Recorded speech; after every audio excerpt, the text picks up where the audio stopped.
ఇవాళ ఒక మాట చెప్పాలంటే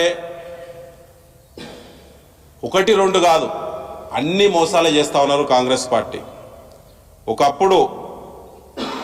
ఒకప్పుడు కేసీఆర్ గారు రైతుల గురించి ఏది చేసినా అన్నిటినీ విమర్శించినటువంటి కాంగ్రెస్ పార్టీ నాయకులు నిన్నటి నుంచి కేబినెట్లో ఉండబడినటువంటి ఉప ముఖ్యమంత్రి గారు కానీ లేదా వారి కేబినెట్ సహచరులు కానీ ఒక్కరు కూడా ప్రెస్కు మీడియాకు అందుబాటులోకి రాలేదు.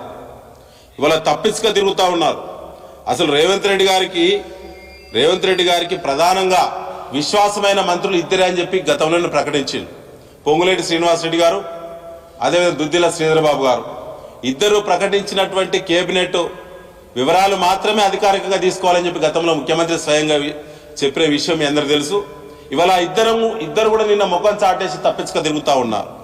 పొంగులేటి గారు నిన్న కేబినెట్ వివరాలన్నీ కూడా తెలియపరుస్తారని చెప్పి మీడియాకు లీకులు ఇచ్చిన తర్వాత కూడా ఇవాళ వారు ఎవ్వరు కూడా నిన్న కేబినెట్లో వారి కేబినెట్ సహచరులే మేము ఊళ్ళలో తిరగలేము, రైతుల యొక్క ఒత్తిడి భరించలేము, ల్యాండ్ ఆర్డర్ ప్రాబ్లం వస్తుంది, ఇప్పటికే రైతాంగం సగం రుణమాఫీ బోనస్ ఎగ్గొట్టడం ఇవన్నిటి పట్ల కూడా రైతులు తీవ్రమైన కోపంతో ఉన్నారు, యూరియా కొరత ఉన్నది, డిఏపి అందుబాటులో లేదు, సమీక్షలు ఎక్కడ కూడా లేవు, ఇవాళ వీటి పట్ల రైతులు కోపంగా ఉన్నారు.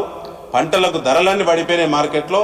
కాబట్టి ఇవాళ రైతు భరోసా కూడా ఎగ్గొట్టినా తగ్గించినా మమ్మల్ని తిరగనియరని చెప్పి నిన్న కేబినెట్ మంత్రులు అందరూ కూడా వ్యతిరేకించినా రేవంత్ రెడ్డి మోసగాడు కాబట్టి అబద్ధాన్ని ఎట్లా చెప్పాలనో తనకు అనుభవం ఉన్నది కాబట్టి నిన్న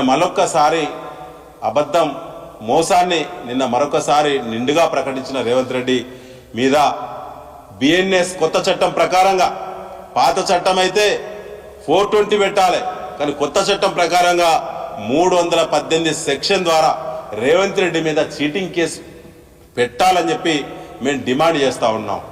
రేపు పోలీస్ స్టేషన్లో స్వయంగా బీఆర్ఎస్ పార్టీ ఫిర్యాదు చేస్తుంది. ఎందుకంటే డిక్లరేషన్ ద్వారా ఈ హామీ ఇచ్చారు. డిక్లరేషన్ అంటే ప్రమాణపత్రం. డిక్లరేషన్ అనేది ప్రమాణపత్రం. ఒక గుర్తింపు గల రాజకీయ పార్టీకి డిక్లరేషన్ అత్యంత ప్రాధాన్యత గల ఒక రైటింగ్లో అందుబాటులో ఉండే ఒక డాక్యుమెంట్ అది. ఇవాళ ఆ ప్రమాణ పత్రాన్ని తనే అవమానపరిచి మోసం చేసి ఇవాళ డిక్లరేషన్ అనే పదాన్ని నిర్వచనాన్ని మార్చినటువంటి రేవంత్ రెడ్డి మీద బిఎన్ఎస్ 318 సెక్షన్ ప్రకారంగా కేసు నమోదు చేయాలని చెప్పి బీఆర్ఎస్ డిమాండ్ చేస్తూ ఉన్నది. ఆనాడు రేవంత్ రెడ్డి గారు ఏం మాట్లాడిన మన వరంగల్ సభలో, ఇవాళ ఏం మాట్లాడిన ఒక్కసారి మీడియా ద్వారా రైతాంగాన్ని చూడాలని చెప్పి కూడా నేను మరొకసారి విజ్ఞప్తి చేయడం జరుగుతూ ఉన్నది.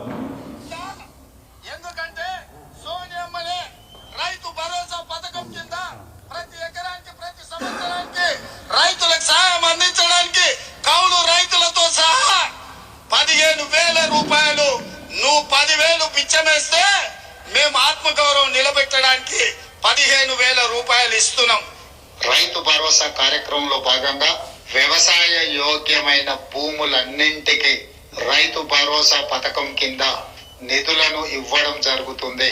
గత ప్రభుత్వం రైతు బంధు పథకంలో భాగంగా సంవత్సరానికి 10,000 ఇస్తే మా ప్రభుత్వం ప్రజాపాలనలో రైతులందరికీ సంవత్సరానికి 12,000 రూపాయలు ఇవ్వాలని నిర్ణయం తీసుకున్నది.